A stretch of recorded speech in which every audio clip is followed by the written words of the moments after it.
Hola jóvenes, espero que se encuentren muy bien. Vamos entonces a ver esta clase hoy del aparato digestivo. Específicamente vamos a hablar de las adaptaciones metabólicas, el balance de energía y la regulación de la temperatura corporal. Entonces estos son los tres contenidos que vamos a trabajar a lo largo de esta clase.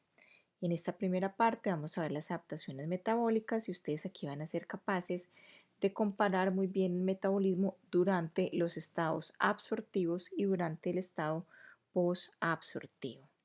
Lo primero es que debemos tener en cuenta algunos aspectos del metabolismo van a depender cuánto tiempo ha pasado desde que yo comí mi última comida. Entonces, el estado absortivo se refiere a estos nutrientes que una vez que ingerimos ingresan al torrente sanguíneo desde este tubo digestivo para proporcionar energía al cuerpo, o sea, apenas yo acabé de comer.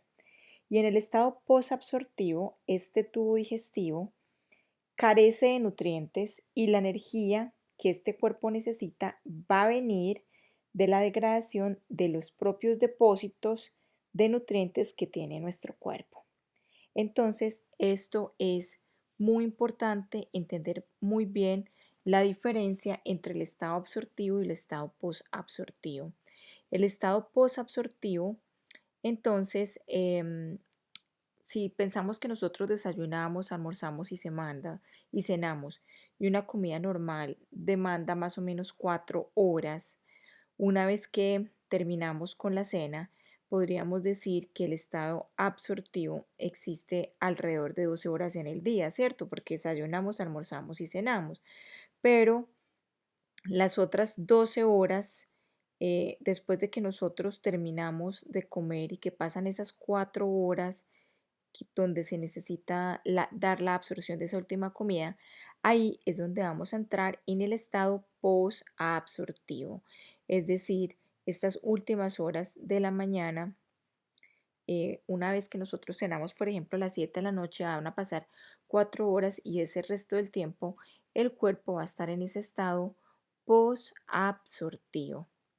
Muy bien, entonces vamos a explicar de forma detallada qué es lo que pasa en este estado absortivo, donde estos nutrientes van a ingresar entonces de este tubo, del tubo digestivo a la sangre. Entonces vamos a ver aquí. Vamos a ver que tenemos ese estado posabsortivo, esta gráfica que se ve aquí, pero vamos a mirarla y analizarla muy detalladamente paso por paso. El primer paso que tenemos es, número uno, el catabolismo de la glucosa. Se refiere a que la mayor parte de nuestras células van a utilizar ATP y entonces esto se va a hacer a través de la respiración celular. Es decir, que la glucosa es la principal fuente de energía que tiene nuestro cuerpo durante el estado absortivo. Alrededor más o menos del 50% de la glucosa se absorbe de una comida, es catabolizada por estas células para producir entonces el ATP. Entonces aquí vemos que la mayoría de las células van a entrar entonces en el ciclo de Krebs para producir finalmente ATP, dióxido de carbono, agua y finalmente tener ATP, que es el que el cuerpo necesita para obtener la energía. Muy bien, hablemos del segundo paso del estado absortivo que se llama catabolismo de los aminoácidos. En este catabolismo de los aminoácidos, entonces aquí lo estoy señalando muy bien en este círculo rojito. Los aminoácidos, entonces, algunos van a ingresar a los hepatocitos, miren aquí, y estos que entran a los hepatocitos, entonces van a ser desaminados a cetoácidos, o sea, pierden su grupo amino y quedan convertidos en cetoácidos.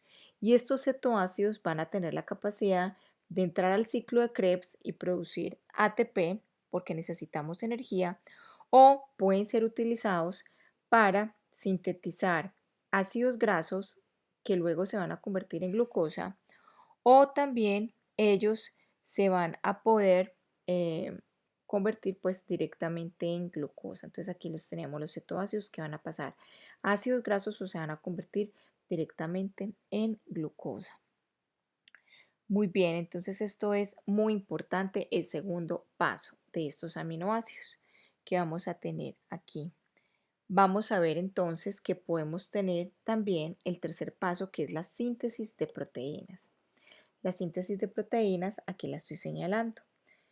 Vamos a ver que muchos aminoácidos van a ingresar a diferentes células del organismo, también como células esqueléticas, pero también van a ingresar estos aminoácidos a el hígado, a los hepatocitos. Entonces, finalmente, vamos a tener aquí estas proteínas, estos aminoácidos que son fundamentales para que el cuerpo pueda sintetizar las proteínas. Vamos a hablar entonces del cuarto paso, se refiere al catabolismo de pocos lípidos de la dieta. ¿A qué se refiere esto? Se refiere a que durante el estado absortivo solamente el cuerpo utiliza una pequeña partecita de estas grasas de la dieta para poder obtener su energía. El problema es que la mayoría de estos triglicéridos que ya aprendimos que fueron producidos en esa célula absortiva, se produjeron ahí esos kilomicrones y esos kilomicrones están hechos en parte de triglicéridos. El problema es que ellos se van a venir a acumular. ¿En dónde? En los adipocitos. ¿En qué forma? En forma de esos triglicéridos que son la grasa más abundante que tenemos en el cuerpo. Entonces, esto es lo que pasa con una comida muy exageradamente en grasa que finalmente todo eso se nos va a acumular en triglicéridos. Otro acontecimiento muy importante es que si uno ingiere mucho más de las necesidades que tiene nuestro cuerpo, entonces esos nutrientes se van a acumular en el cuerpo como glucógeno o como grasa. Entonces aquí vamos a entender esto con los siguientes pasos que tenemos en el estado absortivo. La gluconeogénesis. Entonces aquí tenemos la gluconeogénesis. ¿Esto a qué se refiere? A que parte de la glucosa va entonces a almacenarse, va a ser captada en el hígado y en el músculo esquelético y entonces se va a almacenar como glucógeno. Entonces aquí podemos ver cómo se va a almacenar como glucógeno. El otro paso que tenemos aquí entonces es la lipogénesis. ¿A qué se refiere eso? Se refiere a que el exceso de glucosa, lo que yo les decía ahorita, miren, si hay un exceso de glucosa, finalmente esto se me va a convertir en triglicéridos. Era lo que yo les decía en la clase anterior, que finalmente el problema, claro que hay que hacer un buen control de las grasas que uno ingiere, pero el mayor problema finalmente son esos carbohidratos porque ese exceso de carbohidratos nos va a causar un exceso de glucosa y finalmente este exceso de glucosa, fíjense que se va a convertir en el hígado en un exceso de triglicéridos y esos triglicéridos ¿para dónde van? A acumularse a los adipocitos. Entonces globalmente puedo decirles que alrededor del 40% de la glucosa que se absorbe de una comida es convertida en triglicéridos y alrededor del 10% se va a almacenar como glucógeno en el músculo esquelético y también se nos va a almacenar en el hígado aquí como glucógeno. Bien, el último paso del estado absortivo o la última reacción más bien es el transporte de triglicéridos del hígado al tejido adiposo. Entonces aquí podemos ver en el dibujito que estos triglicéridos, acuérdense que veíamos que ellos van a formar ahí en el hígado las VLDL, las lipoproteínas de muy baja densidad, y estas VLDL que tienen la función de transportar lípidos, ¿a dónde? A este tejido adiposo para que se vaya a almacenar. Entonces, repito, estos últimos tres acontecimientos es lo que va a explicar que cuando nosotros nos excedemos tanto en una comida con nutrientes, vamos a tener que se nos va a acumular finalmente esto en mucha grasa, en glucógeno y en grasa en nuestro cuerpo. En esta tabla podemos ver que se resume la regulación hormonal del metabolismo en el estado absortivo. Entonces, voy a explicarles aquí lo siguiente. En esta tabla entonces podemos ver que tenemos el proceso, por ejemplo, de difusión facilitada de glucosa al interior de las células. Esto lo tiene la mayoría de las células y la principal hormona que estimula esto es la insulina. Tenemos aquí el proceso de transporte activo de aminoácidos al interior de las células. La mayoría de las células tiene esto y ¿quién estimula esto? La insulina. La mayor hormona estimulante de la gluconeogénesis es la insulina, donde se da la síntesis de glucógeno, en donde hepatocitos y fibras musculares, como les acabo de mostrar. La síntesis de proteínas se da en todas las células del organismo y aquí tenemos varias hormonas que son muy importantes: la insulina, las hormonas tiroideas, los factores de crecimiento similares a la insulina y el proceso de la lipogénesis, síntesis de triglicéridos, sobre todo va a ser en las células adiposas y adipocitos, como lo acabamos de ver en los últimos pasos, y esto lo regula principalmente la insulina. Les recuerdo que la difusión facilitada de la glucosa en los hepatocitos y en las neuronas siempre está activada y no requiere la insulina. Muy bien, vamos a hablar entonces un poquito de la regulación del metabolismo, entonces, que vamos a tener en el estado posabsortivo. Bueno, entonces se me olvidó mencionarles algo en el estado absortivo que habíamos visto cuando estábamos nosotros en endocrino, y es que recuerden que después de que uno ingiere una comida, entonces se estimulan también varias hormonas que son muy importantes, como el péptido insulinotrópico dependiente de glucosa, y eso va a hacer que eso más los niveles altos de glucosa y ciertos aminoácidos son los principales desencadenantes de esa secreción de insulina por la célula beta del páncreas. Las hormonas tiroideas son supremamente importantes para esa síntesis de proteína, como les acabo de mencionar, pero quería recordarles que la glucosa utiliza varios transportadores que son los GLUT. Entonces, aquí les acabo de decir que las células hepáticas y las neuronas siempre están activadas y no necesitan como esos transportadores, pero sí tenemos otros GLUT que son los transportadores de glucosa, son una familia, se han descrito más o menos 14, que son muy importantes porque esos GLUT, sobre todo por ejemplo el GLUT4, está en la mayoría de las células plasmáticas, en especial en las fibras musculares y en los adipocitos, y estas células entonces lo que van a hacer es facilitar que esa glucosa pueda entrar a la célula. En cambio, repito, que los hepatocitos y las neuronas no tienen ese transportador, así que ellos pueden tener ese transporte libre de glucosa. Cuando dentro de la célula entra esa glucosa, cuando fue transportada por ese GLUT4, entonces la glucosa se fosforila y el GLUT no puede transportar glucosa fosforilada. Por eso es que esa glucosa se queda atrapada dentro de la célula. Entonces es un proceso muy bonito para explicar cómo la glucosa queda dentro de la célula. Ahora sí vamos a pasar a hablar del estado posabsortivo. Entonces este estado ocurre 4 horas después de la última comida. Entonces si comimos a las 7 de la noche, 8, 9, 10, 11, hasta las 11 de la noche estuvimos en estado absortivo y de ahí vamos a estar toda la noche y esa madrugada en el estado posabsortivo. Entonces, este estado posabsortivo es importante porque el cuerpo va a tener que empezar a sacar energía de lo que él tiene almacenado. O sea que el desafío que tiene el cuerpo ahí es que no haya hipoglicemia. De hecho, no la hay. El desafío es que él necesita mantener el cuerpo con una glicemia estándar entre 70 y 100 miligramos por decilitro, que son los niveles de la glicemia normal, de la glucemia normal. Muy bien, entonces para que esto pueda pasar, entonces necesitamos que el sistema nervioso y los eritrocitos tienen que tener muchas funciones que son importantes. Por ejemplo, el combustible dominante es el ATP, que lo necesita el cerebro, porque son los ácidos grasos no pueden pasar, solamente pasan algunos cuerpos cetónicos que son los que van a proveer de energía, pero la mayoría de cuerpos cetónicos, solamente son 3 los que son capaces de atravesar la barrera hematoencefálica.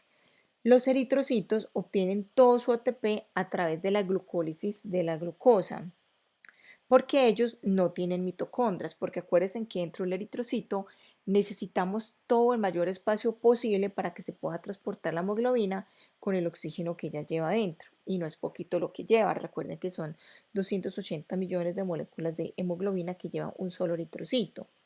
Así que el, en el eritrocito no puede haber el ciclo de Krebs, ni hay cadena de transportes de electrones. Por esa razón es que ellos siempre van a obtener todo a través de la glicólisis de la glucosa. Entonces eso es muy importante entenderlo muy bien, que el sistema nervioso y los eritrocitos pues necesitan como asegurar esa glucosa permanente. Ahora vamos a empezar a ver entonces el estado posabsortivo de una manera pues bien específica y bien detallada.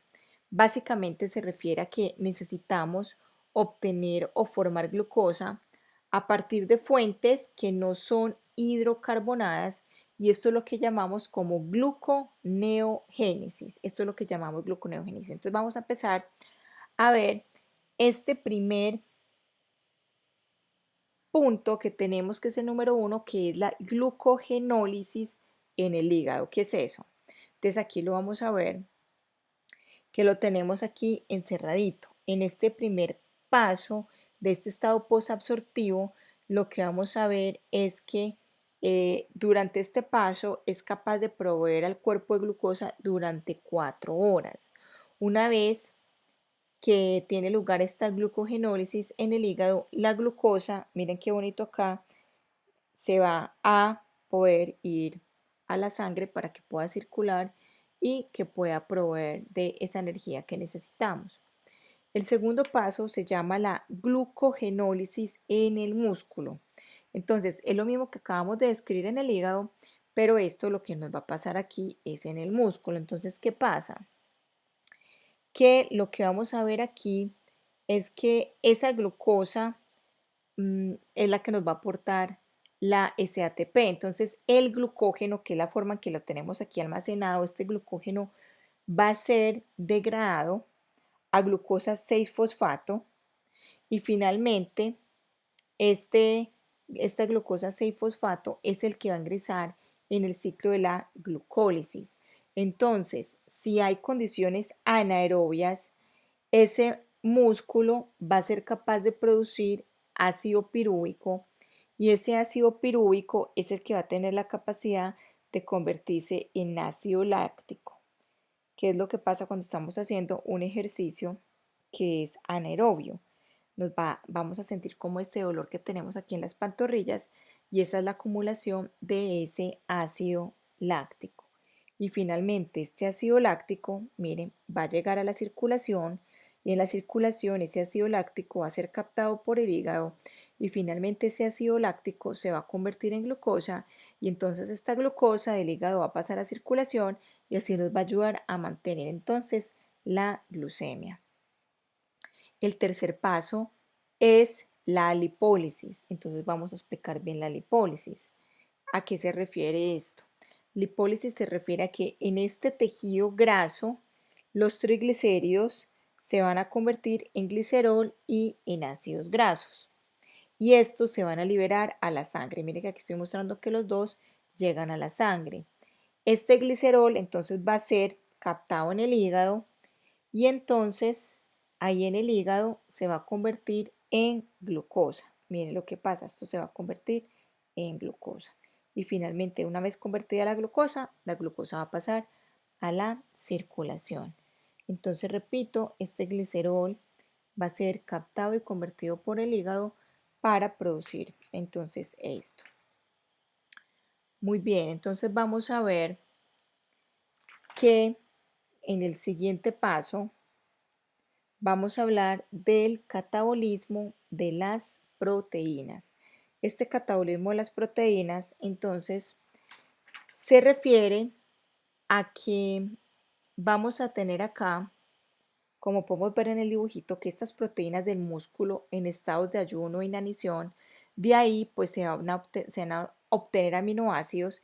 Estos aminoácidos van a llegar a la circulación, el hígado va a captar estos aminoácidos y de estos aminoácidos el cuerpo va a ser capaz de producir ATP, pero también va a ser capaz de convertir esos aminoácidos en cetoácidos, quitando ese grupo amino, desaminando ese aminoácido, produce los cetoácidos y finalmente esos cetoácidos se van a convertir en glucosa y luego esa glucosa convertida va a la circulación y por este mecanismo es que nos va a ayudar a mantener el control. Entonces, este paso es importante en el catabolismo de las proteínas y de ahí el cuerpo entonces queda muy claro cómo va a ser capaz de ayudarnos a producir ATP a partir de ahí. Muy bien, vemos aquí que tenemos aminoácidos en otros tejidos, ahí donde estoy mostrando, entonces repito, de aquí va a pasar lo mismo, de esas proteínas de otros tejidos van a ser convertidas a aminoácidos y esos aminoácidos van a llegar al hígado, van a perder su grupo amino, se convierten en cetoácidos, se convierten en glucosa y llegan a la circulación general. Quinto paso. Entonces, fíjense que otra característica súper importante en este proceso es que se trata de ahorrar glucosa al máximo, ¿cierto? Porque necesitamos mantener la glucosa, la glucemia la necesitamos mantener entre 70 y 100 miligramos por decilitro. Muy bien, entonces vamos a tener algunas reacciones que van a producir ATP sin necesidad de utilizar glucosa. ¿Por qué? Precisamente para ahorrar. En este proceso, entonces vamos a ver que tenemos, bueno, este es el que les mostré lo del ácido láctico, los aminoácidos, el glicerol. A ver, yo me salté aquí un pedacito. Esta es la gluconeogénesis, ¿cierto? O sea, la formación de glucosa a partir de estas fuentes que no son hidrocarbonadas. ¿Cuáles son? El ácido láctico, los aminoácidos y el glicerol. Miren que de los tres, el cuerpo, el hígado es capaz de producir glucosa, glucosa que va a entrar a circulación y me va a ayudar aquí. Muy bien. Ahora sí, el que les estaba empezando a explicar, el catabolismo de los ácidos grasos. En los ácidos grasos, entonces, acuérdense que les dije que aquí no se va a utilizar glucosa porque precisamente es para ahorrarla. Entonces aquí lo que podemos ver es que varios tejidos son capaces de convertir esos ácidos grasos directamente en ATP. ¿Por qué? Porque ellos tienen la capacidad de llevar directamente estos ácidos grasos y de hacer el ciclo de Krebs, van a convertirse en acetil-CoA y van a producir ATP a través de la cadena de transporte de electrones. Pero eso no pasa con los ácidos grasos, bueno, este también, este que muestro aquí, pero esto no pasa con los ácidos grasos que vienen de aquí, que vienen del tejido adiposo. Estos ácidos grasos que vienen de acá van a entrar a la circulación, pero son captados por el hígado. Y aquí, en este paso, fíjense que no va a haber esta conversión que estoy mostrando que hay aquí en los tejidos periféricos, sino que esos ácidos grasos acá se me van a convertir en cuerpos cetónicos. Listo, aquí se van a convertir en cuerpos cetónicos. ¿Por qué? Porque no tienen esta capacidad que tienen aquí de poder convertir en acetilcoenzima A y de entrarlos al ciclo de Krebs. Eso no pasa acá. Entonces aquí lo que vamos a tener es que se me producen cuerpos cetónicos. En esta producción de cuerpos cetónicos se genera ATP. Estos cuerpos cetónicos se van a ir a la circulación. Ahora en circulación, luego esos cuerpos cetónicos sí van a ser capaces, ahorita vamos a mostrar que estos cuerpos cetónicos pueden ser utilizados por corazón, riñones y otros tejidos para producir ATP. Eso ahorita lo voy a volver a explicar.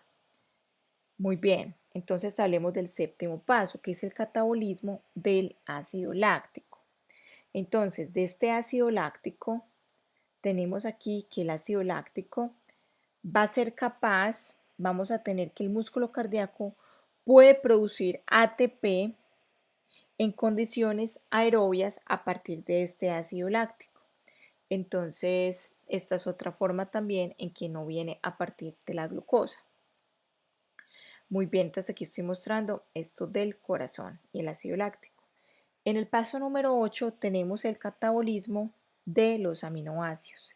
Entonces aquí lo que les voy a mostrar es que en los hepatocitos podemos tener este metabolismo o este metabolismo directo, donde vamos a poder tener que de estos aminoácidos directamente el hígado es capaz de obtener ATP cuando lo necesita.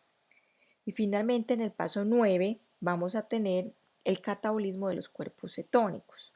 Este catabolismo de los cuerpos cetónicos es muy importante porque les decía que acá se nos van a producir estos cuerpos cetónicos y estos cuerpos cetónicos van a ser capaces de ir a la circulación. Y en la circulación vamos a tener que en diferentes tejidos los cuerpos cetónicos se puede obtener ATP de ellos, pero aquí hay algo muy importante para explicarles y es que, por ejemplo, tenemos el ácido acetoacético, el ácido beta-hidroxibutírico y la acetona. Esos tres pueden ser utilizados por el corazón, por los riñones, por otros tejidos y también estos pueden pasar para el cerebro y proveer energía en caso de que no fuera suficiente la glucosa. Porque ahora pues vamos a hablar en la discusión del fasting, entonces nadie se va a morir tampoco por hacer fasting, pero sí es importante entender, antes creíamos que si no había pues glucosa, ese cerebro iba, mejor dicho, a desfallecer, pero no, el cerebro también es capaz de producir ATP a partir de algunos cuerpos cetónicos que son capaces de pasar esta barrera hematoencefálica. Muy bien, entonces aquí les mostré que los otros tejidos producen ATP. Miremos un poquito esta tabla donde nos resume la regulación hormonal del metabolismo en el estado posabsortivo que tenemos aquí. La glucogenólisis, o sea, degradación de glucógeno. ¿Dónde se da esto? Acuérdese que solamente en dos partes, hepatocitos y las fibras musculares esqueléticas. ¿Quiénes participan acá? El glucagón y la adrenalina, totalmente lo contrario del estado absortivo que era la insulina. ¿Quién me estimula la lipólisis, es decir, la degradación de sus triglicéridos? ¿Esto en dónde se estimula? En los adipocitos. ¿Quiénes? Adrenalina, noradrenalina, cortisol, factor de crecimiento similar a la insulina, hormonas tiroideas y otras. La degradación de las proteínas, eso pasa en la mayoría de las células corporales, sobre todo en las fibras musculares, y aquí es muy importante porque la principal hormona que estimula esto es el cortisol. En la gluconeogénesis, o sea, la formación de glucosa a partir de fuentes no hidrocarbonadas, ya les mostré que esto se da sobre todo en hepatocitos, también son capaces las células de la corteza renal. ¿Y esto quién lo estimula? El glucagón y el cortisol. Muy bien, hablemos un poco entonces de algunas adaptaciones metabólicas que son muy importantes de entender. El ayuno e inanición. Entonces, cuando estamos en estado de ayuno e inanición, que ellos dos son diferentes, lo importante de entender es que en ambos el cuerpo va a producir cuerpos cetónicos.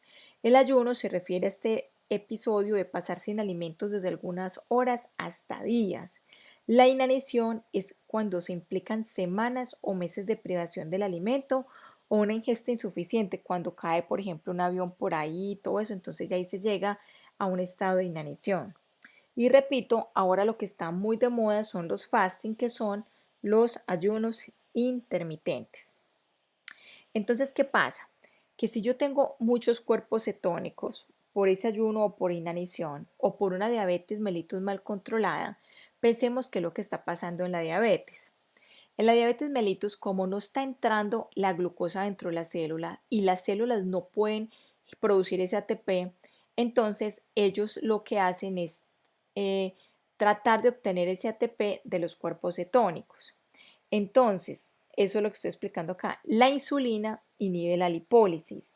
Entonces, como falta, por lo que falta la insulina, está acelerado el ritmo de la lipólisis. Por eso es que en los diabéticos tipo 1 ellos son tan delgados, porque como esas células es como si, yo les decía en endocrino, que es como si las células estuvieran muertas de hambre, el cuerpo tiene que sobrevivir y generar ATP donde sea. Entonces ahí es donde lo va a obtener de esos cuerpos cetónicos. Pero si esos cuerpos cetónicos se suben demasiado, ahí es donde tenemos un problema, que esos cuerpos cetónicos pueden llegar a que tengamos en el cuerpo lo que llamamos cetoacidosis.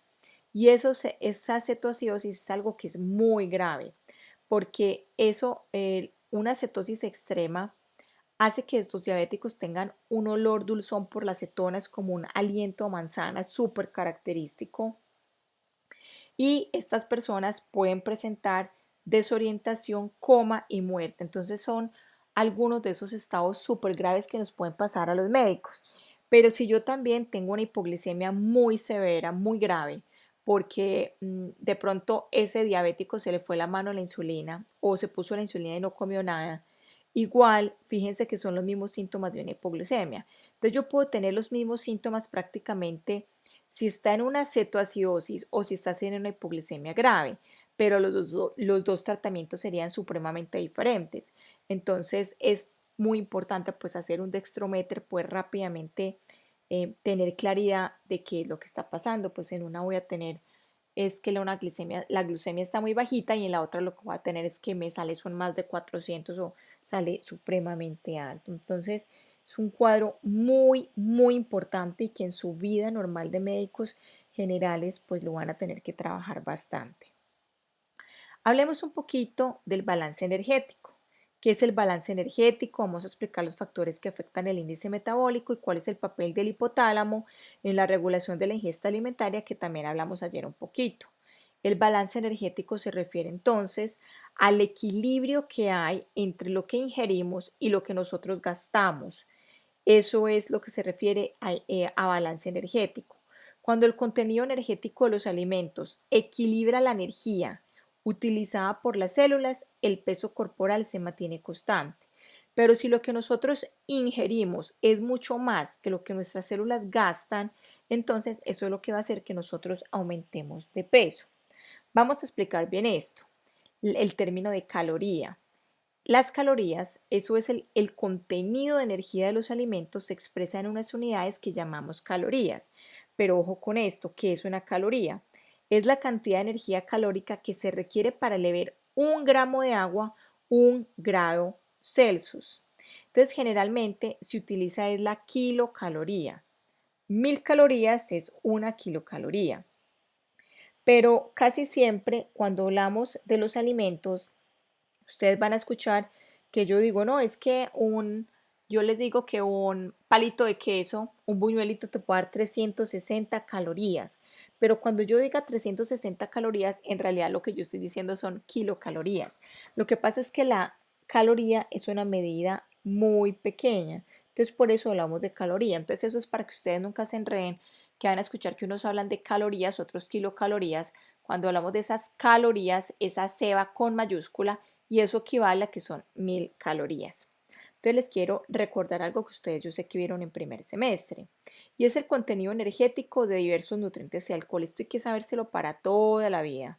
Los hidratos de carbono nos ofrecen 4 kilocalorías por gramo. Las proteínas me ofrecen 4 kilocalorías por gramo, las grasas 9 kilocalorías por gramo y el alcohol me ofrece 7 kilocalorías por gramo. Lo que pasa es que se dice que las calorías que nos da el alcohol son calorías vacías que el cuerpo no es capaz como de utilizarlas de una manera eficiente. Eso explica por qué las personas que toman tanta cerveza, los hombres que tienen tanta cerveza, se les va acumulando todo como en la barriguita y esa barriga es como toda dura porque desafortunadamente las calorías del licor el cuerpo no tiene como la capacidad de utilizarlos de una forma eficiente. Entonces, esta tabla está muy bonita porque aquí podemos ver que, por ejemplo, una manzana, la fruta, la porción es una frutica, una manzana, me aporta 80 calorías. ¿Esto de dónde salió? Esto salió de multiplicar el hidrato de carbono que me ofrece 4 más la proteína que me ofrece 4.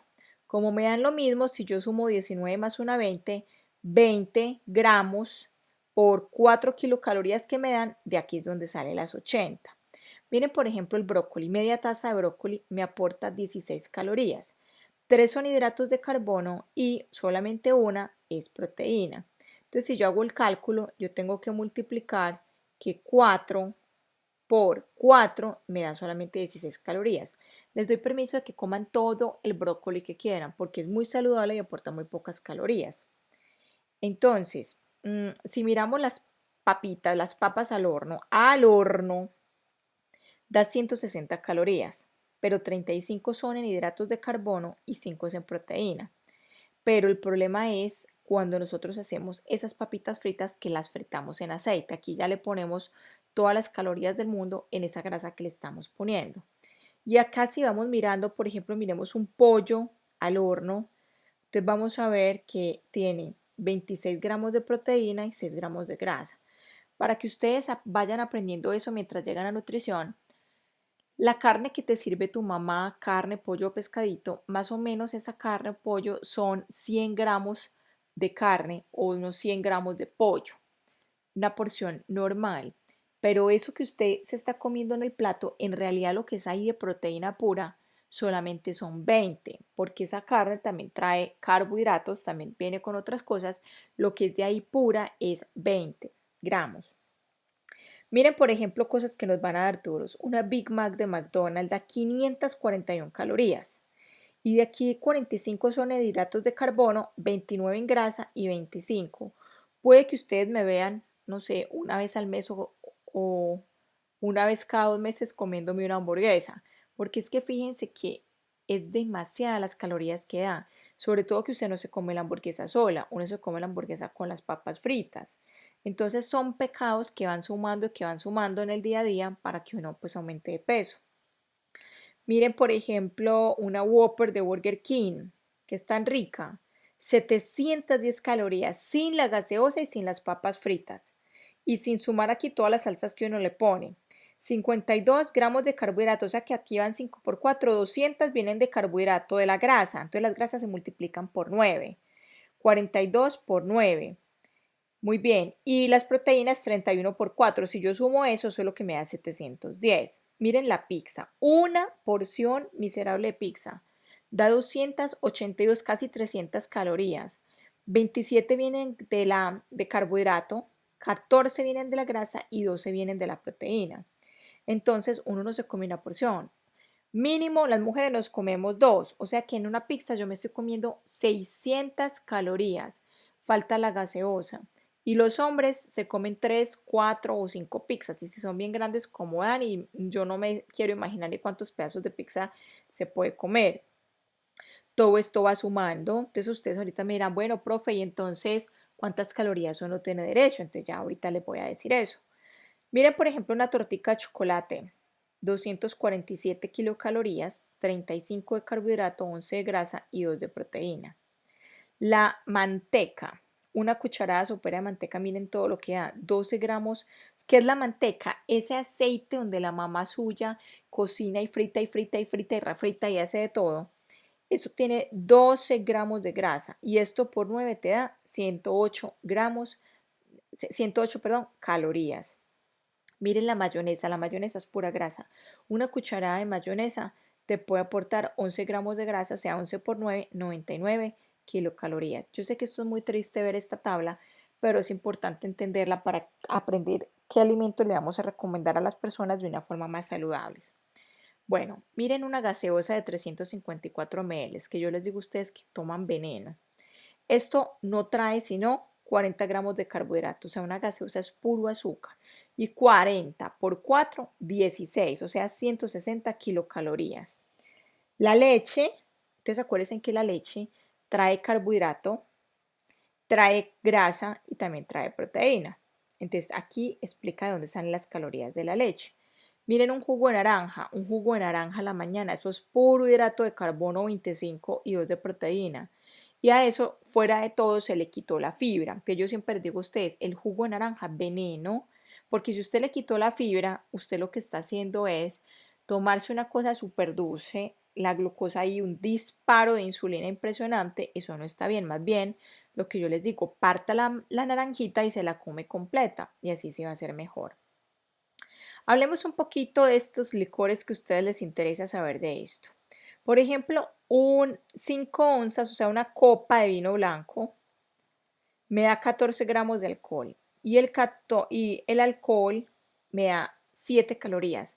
Entonces, 14 por 7. Y fuera de eso, tengo 1 gramo de carbohidrato, o sea, 1 por 4. Si yo sumo esto, me da 102. El vino tinto da un poquito más. La cerveza, miren la cerveza. Una cerveza me da 143 calorías, 13 gramos de carbohidrato. No, yo no tomo cerveza, yo mejor me tomo un traguito de ron con una Coca-Cola cero o con Canadá cero. Mire la cerveza, 143 calorías. El problema es que ustedes los hombres no se toman una sola cerveza, van y se toman 3, 4 cervezas.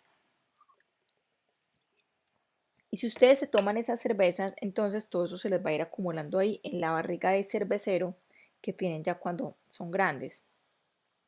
El vodka, miren, el vodka, el whisky, 14 gramos de alcohol, 14 por 7, 98, un trago. Bien, ahora ustedes sacaron de ver ejercicio.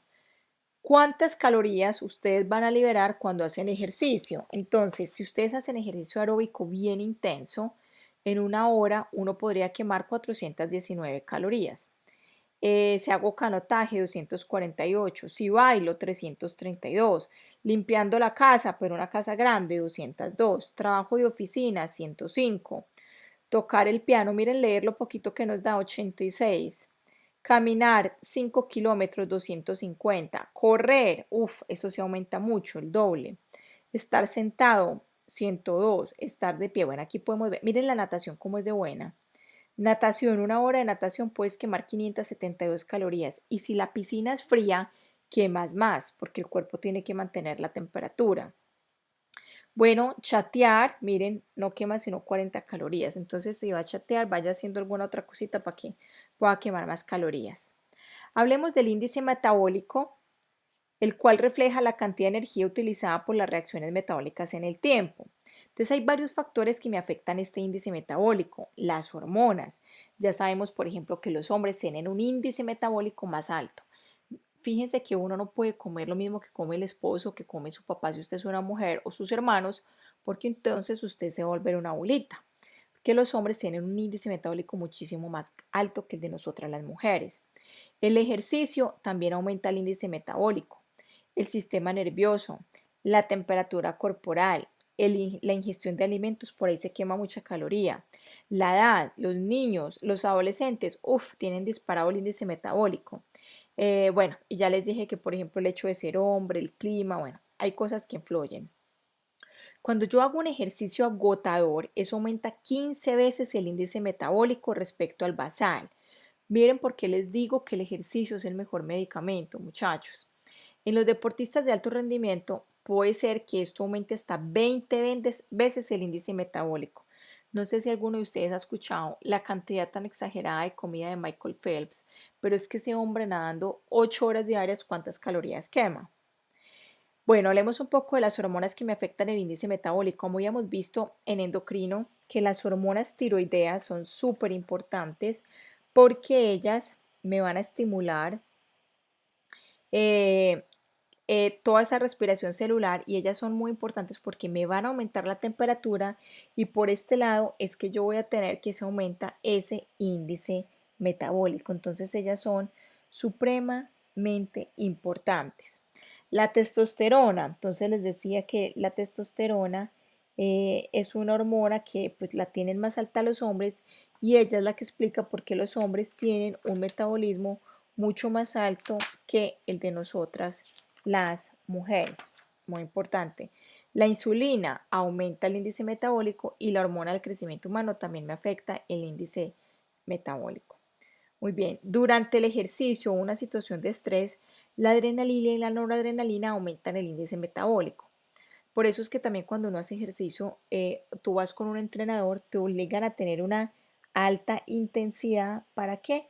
Para que usted de verdad pueda tener su mayor pues estimulación de la lipólisis, mecanismo que hace la adrenalina. Entonces, muy bueno, muy importante. Entonces, si les recuerdo a ustedes esa distribución normal que se recomienda de los alimentos, generalmente se recomienda de 50 a 60% de alimentos que sean carbohidratos, que menos del 15% vayan a ser esos azúcares refinados y menos del 30% que vengan de las grasas. Sobre todo, esas grasas hay que repartirlas, que 10% todos deberíamos de comer menos de 10% grasas saturadas y el 12 a 15% deben ser proteínas y lo otro que hay en grasas son grasas buenas, poliinsaturadas, ácidos grasos omega 3, ácidos grasos omega 6. Muy bien, entonces los lineamientos para que podamos tener una buena alimentación es que debemos consumir una amplia variedad de alimentos para mantener un peso saludable, elegir alimentos bajos en grasa, poca grasa saturada y poco colesterol. El otro semestre o en Sexo se en una clase conmigo donde explicaremos al detalle todo esto y vamos a utilizar azúcares con moderación.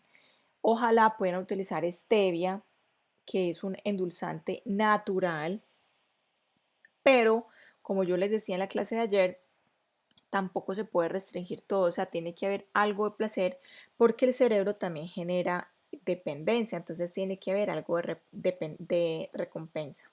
Por 1 °C de aumento de la temperatura corporal, el índice metabólico aumenta a 100. Por eso es que siempre vamos a escuchar que a uno le dicen, si usted está haciendo el ejercicio bien, usted está sudando. Cuando usted está sudando es porque esa temperatura está muy alta y entonces usted ahí se está aumentando ese índice metabólico. La termogénesis inducida por los alimentos va a aumentar el índice metabólico de 10 a 20% y especialmente si es hiperproteica. Entonces, si uno tiene una alimentación donde tiene buena proteína, carne, pollo y pescado, buena cantidad de verduras, donde hay mucha fibra, ya ustedes me entendieron que la fibra no se metaboliza, entonces el cuerpo trata y trata de metabolizar esa fibra soluble y él ahí se enreda y quema muchas calorías. Esto nos explica que son como formas inteligentes donde podemos poner el cuerpo a trabajar y que vamos a lograr que una persona nos pierda peso. Muy bien. Entonces, hablemos un poquito más de este índice metabólico. Este índice metabólico, entonces, es medido en condiciones estandarizadas, una persona tranquila, en reposo, sin desayunar, en ayuno. O sea, es cuando uno se levanta y solo por respirar y estar en este planeta, lo que nuestro cuerpo consume. Se mide en forma típica a través de este consumo de oxígeno. Por cada litro de oxígeno consumido el cuerpo quema 4.8 kilocalorías. Entonces, este gasto energético total del cuerpo por unidad del tiempo es lo que llamamos índice metabólico basal. Fuera del basal, yo tengo que tener en cuenta en el gasto energético total, tendría que sumar la actividad física que hace esa persona y yo tendría que sumar la termogénesis que es inducida por los alimentos. Esto es lo que tenemos en cuenta, la suma de estos tres, cuando nosotros le vamos a poner un plan dietético a una persona. Entonces, el índice metabólico basal es de 1200 a 1800 kilocalorías por día en adultos, pero el cálculo aprendas en esta formulita que es muy fácil y hágaselo ustedes de una vez. Si usted es una mujer que pesa 50 kilos, entonces multiplicaría 50 por 22 kilocalorías y esto te da exactamente las calorías que usted tiene derecho. Entonces saquen su celular y aproveche y multiplique su peso por las calorías si usted es hombre o mujer. Una mujer de 50 kilos tiene derecho, pues tiene 1100 calorías de índice metabólico. Los hombres multiplican 24 por kilo, entonces los hombres tienen un índice metabólico más alto que nosotras las mujeres. Yo tengo una pesa que me encanta, la usamos en 4º semestre, que es una pesa que se llama Tanita, es una referencia de Tanita, y lo que me gusta de la pesa es que me da el metabolismo basal, me da la edad metabólica que tiene una persona. Bueno, después cuando nos volvamos a ver, me dicen, el que esté interesado, pues lo pesamos, yo la llevo un día a la universidad y lo pesamos. Una vez que yo hago este cálculo, entonces yo le voy a sumar las calorías para actividades extras. Si es una persona sedentaria, sumo 500. Si yo fuera Michael Phelps, le tengo que sumar otras 3000 calorías adicionales. Entonces, si normalmente Michael Phelps bien alto tenía derecho a, no sé, unas 2200 calorías, le tengo que sumar otras 3000. Pero ustedes van a ver videos de él donde ese hombre, las calorías que él necesitaba consumir en el día, creo que eran como 9000, o sea, era una cosa exagerada. Muy bien, entonces cuando yo voy a hacer el cálculo del índice metabólico total, miren qué bonito entender esto, 60% viene del índice metabólico basal, 30-35% es de la actividad física de una persona que haga actividad física, pero si esta persona es sedentaria, esto hay que bajarlo. Y termogénesis inducida por alimento de 5 a 10% del índice metabólico total. Y así es que yo voy a poder calcular lo que la gente va a poder consumir. El tejido adiposo es el sitio principal de energía química almacenada.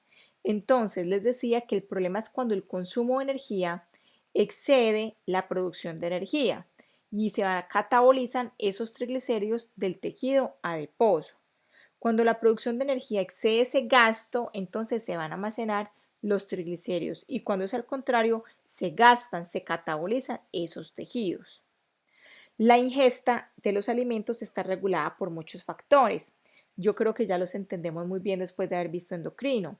Señales endocrinas, concentraciones de los nutrientes en la sangre, elementos psicológicos, estrés, depresión, esto da más ganas de comer o hay personas que al contrario antes se les quita las ganas de comer, señales del tubo digestivo y el control del sistema nervioso por el hipotálamo que es muy importante.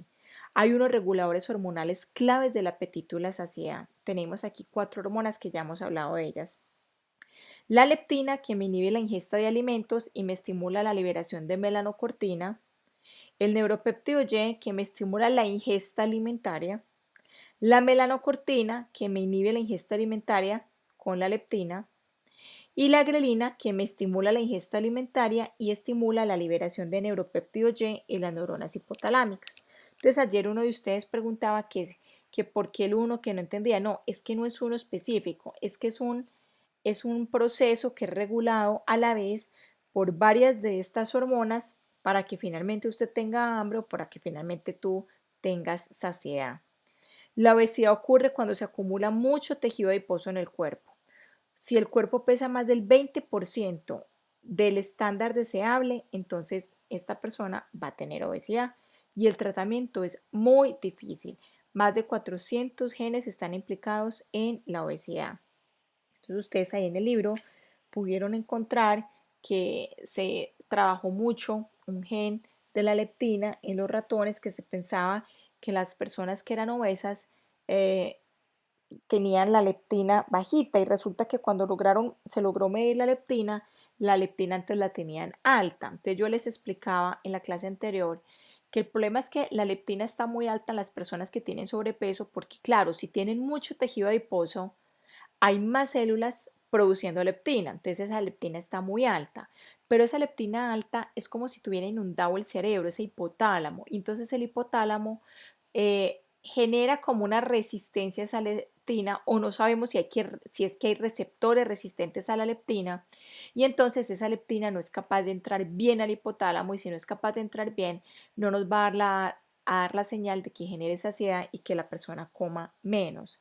Y fíjense que si uno ve esos programas de Estados Unidos donde las personas obesas comen y comen y ellos se hacen trampa y les ponen grabaciones donde los pillan comiendo de todo. O sea, es importante, pues, muy complejo todo este tema de la obesidad.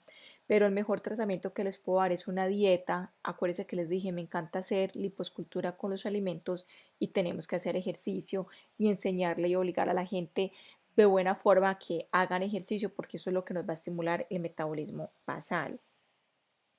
Muy bien, hablemos un poquito de la regulación de la temperatura corporal, que aunque ustedes esto lo vieron con el profesor Juan Cancio y este tema no se los voy a incluir en el parcial por instrucciones de la doctora, entonces sí quiero recordarles, porque ustedes van a ver un poquito de esto en líquidos y electrolitos, que el calor es una forma de energía que se puede medir como temperatura. Y entonces vamos a tener temperatura central alrededor de 37 grados centígrados o voy a tener una temperatura que le decimos de la cubierta o de la superficie corporal que puede estar un poquito por debajo de 1 hasta 6 grados por debajo. Entonces, esto es muy importante para mantener un equilibrio y que nuestro cuerpo tiene que tratar de estar constante.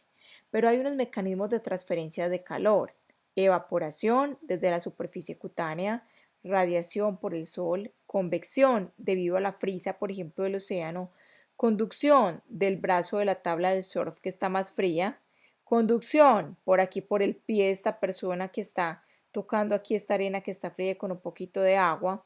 Entonces miren que hay varios mecanismos de transferencia de calor. Acuérdense que la energía se transforma. Entonces el hipotálamo contiene el termostato del cuerpo. Es el que va a recibir las aferencias desde los termorreceptores periféricos y centrales. Y es el encargado del centro de la pérdida de calor. Él es el encargado de que haya reducción del calor de esta temperatura o aumento de la temperatura. Eso todo lo hace, por eso le decimos al hipotálamo que es como un termostato. Entonces, para terminar esta regulación de la temperatura corporal, tenemos un estímulo y este estímulo me va a alterar este equilibrio y entonces vamos a ver aquí, por ejemplo, la variable controlada que sería la temperatura. Tengo entonces los termorreceptores de la piel y del hipotálamo. Vamos a tener las aferencias y estos potenciales de acción que van a ir al centro de control, al área preóptica, al centro promotor de calor, a las células neurosecretoras del hipotálamo y a las tireotropas de la hipófisis. ¿Y qué vamos a tener? Las eferencias potenciales de acción y vamos a tener las respuestas efectoras. Vamos a tener vasoconstricción, que me va a reducir la pérdida de calor a través de la piel. Vamos a tener que la médula suprarrenal libera hormonas que me aumentan el metabolismo celular. Vamos a tener que los músculos esqueléticos empiezan a contraer un poco, a titiritar o escalofrío, el temblor. Y vamos a tener que la glándula tiroides va a liberar hormonas tiroideas que me aumentan el metabolismo. Entonces, finalmente, con todo esto yo que voy a tener un aumento de la temperatura corporal. Muy bien, ¿y cuándo esto se va a parar? Cuando la respuesta se normalice, cuando esa temperatura esté normal y se mantenga el equilibrio. Bueno, para terminar este capítulo, entonces hablemos un poquito de la fiebre, aquí ustedes van a hablar de este tema muchísimo el próximo semestre. La fiebre es un mecanismo muy importante, la elevación de la temperatura central y es importante entender que las causas más frecuentes de que se aumente la temperatura son infecciones por virus, por bacterias, por toxinas de esas bacterias. También se aumenta la temperatura en la ovulación cuando hay mucha secreción excesiva de hormonas tiroideas, entonces un hipertiroideo.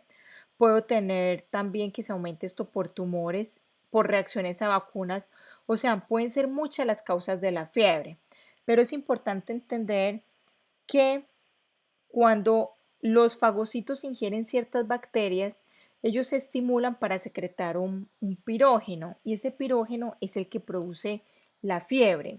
Entonces la fiebre, por ejemplo, la interleucina 1 es un pirógeno que va a ir hasta el hipotálamo y nos va a inducir que se secreten prostaglandinas por esas neuronas del área preóptica. Y entonces estas prostaglandinas reajustan el termostato en una temperatura más alta y eso lo que me va a estimular son varios mecanismos reflejos que van a hacer que esa temperatura se eleve. Entonces, por ejemplo, hay algunas funciones que tenemos de los antipiréticos y estos antipiréticos lo que hacen es que alivian o reducen la fiebre porque, por ejemplo, la aspirina, el paracetamol, el ibuprofeno, todos ellos reducen la fiebre porque ellos inhiben la síntesis de prostaglandinas. Si la temperatura central entonces se aumenta mucho, también de una forma exagerada puedo tener lo que se llama el golpe de calor y una persona podría morirse por eso. Entonces hay que tener en cuenta que tener la fiebre inicialmente es un mecanismo de defensa, pero cuando la fiebre ya está pasada, entonces podemos tener un golpe de calor y muerte cuando sea más de 40 a 46 grados centígrados. Entonces la fiebre también aumenta la frecuencia cardíaca. Esos leucocitos que combaten esa infección van a llegar con más rapidez. Mire qué tan bonito, se acelera todo para que ellos lleguen más rápido. Y además se acelera la producción de anticuerpos y la producción de, por ejemplo, de células T, o sea, anticuerpos y células T que nos vayan a ayudar a terminarnos de defender. Entonces, todo esto es lo que va a hacer que nosotros nos podamos defender. También es interesante entender que la fiebre es un primer mecanismo para que se estimule la producción de los interferones. Y eso se entiende muy bien sobre todo cuando es una infección por un virus. Por ejemplo, si es un virus que entra a las células del epitelio respiratorio, ese virus empieza a replicarse y luego él empieza a mandar unas señales que van a las células vecinas para que se produzcan estos interferones. Y esos interferones son responsables de que se produzcan proteínas contra ese virus que entró, o sea, proteínas antivirales. Entonces, inicialmente, fíjense que la fiebre, perdón, es un mecanismo de defensa.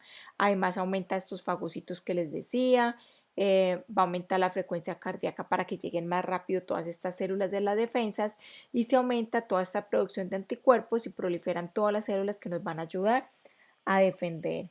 Entonces también me puedo deshidratar mucho por tener muchísimo calor, por eso durante el ejercicio también yo me tengo que hidratar y tengo que tener cuidado cuando pues hay temperaturas extremas. Nosotros no tenemos estaciones, pero ustedes han escuchado que países que tienen estaciones, Estados Unidos, Australia, muchos, la gente en verano, hay personas que pueden morir por un golpe de calor.